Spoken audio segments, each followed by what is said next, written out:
ایک دن جامعہ میں آیا تو رات کا پچھلا پہر تھا اور لائٹیں بھی آف تھی، تو مجھے قرآن پڑھنے کی مسجد کے ہال سے آواز آ رہی تھی، تو میں رک گیا اور جا کر کے دیکھا تو مجھے کچھ دکھائی نہ دیا۔ خیر میں نے لائٹیں جلائیں تو پھر بھی مجھے کوئی بچہ بیٹھا نظر نہ آیا جو قرآن پڑھ رہا ہو، لیکن جس سمت سے آواز آ رہی تھی میں اس سمت بڑھا، تو میں جب آگے گیا تو دیکھا کہ ایک بچہ سویا ہوا قرآن پڑھ رہا ہے۔ ان کے تو خوابوں میں بھی قرآن ہوتا ہے، یہ تو جنت کی چڑیاں ہیں۔ آپ اگر مجھے پوچھیں کہ آپ نے اتنی عزتیں کیسے پائی ہیں تو میں آپ کو راز بتاؤں کہ یہ میری ماں کی دعائیں ہیں، میں آپ کو راز بتاؤں یہ میرے باپ کی سحری کے سجدوں میں بہنے والے آنسو ہیں، میں بتاؤں کہ یہ میرے اساتذہ کی شفقتیں ہیں، میرے مرشد کی نگاہ ناز ہے۔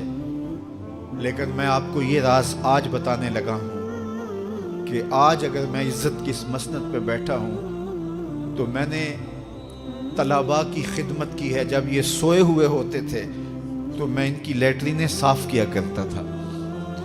آج اللہ نے مجھے ان بچوں کے قدموں کے صدقے سے عزتیں دی ہیں۔ یہ حافظ قرآن بچے، یہ طلباء، یہ اللہ کے مہمان ہیں۔ صحیح حدیث میں آتا ہے کہ طالب علم کے پاؤں تلے اللہ کے نوری فرشتے پر بچھاتے ہیں، جن پر رحمتیں اترتی ہیں، جن کے نیچے فرشتے بھی پر بچھا رہے ہیں۔ تم نے ان پہ بم گرائے اور انسانیت خاموش ہے۔ ہمارے استاد فرماتے تھے کہ ایک دارالعلوم تھا، وہاں طلباء پڑھتے تھے، تو یہ بچے ہوتے ہیں بالخصوص حفظ کی کلاس کے بچے، چھوٹی عمر کے ہوتے ہیں، اور اس عمر میں بچوں کی شرارتیں، بچوں کی اٹکیلیاں، یہ ان بچوں کے بچپنے کا حسن ہے۔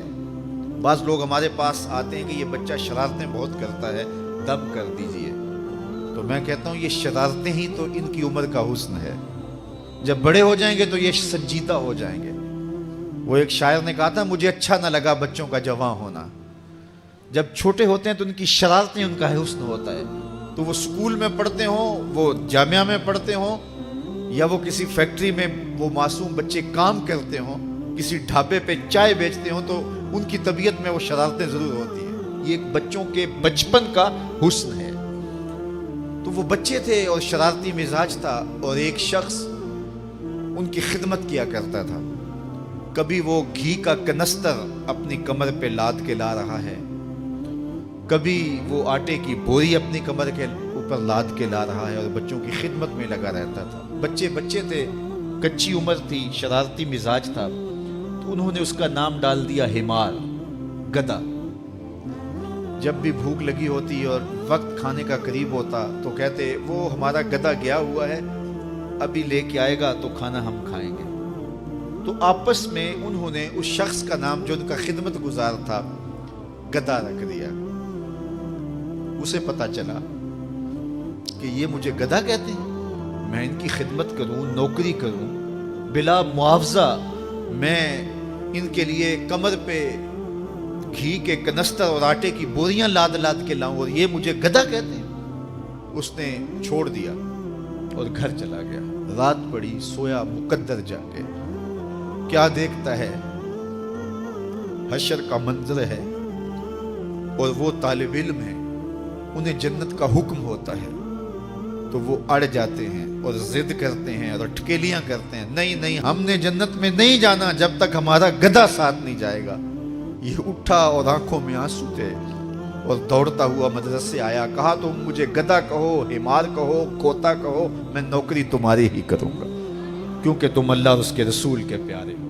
کتنے خوش نصیب ہیں وہ ماں باپ جن کے بچے حافظ قرآن بنتے ہیں۔ آپ کو پتہ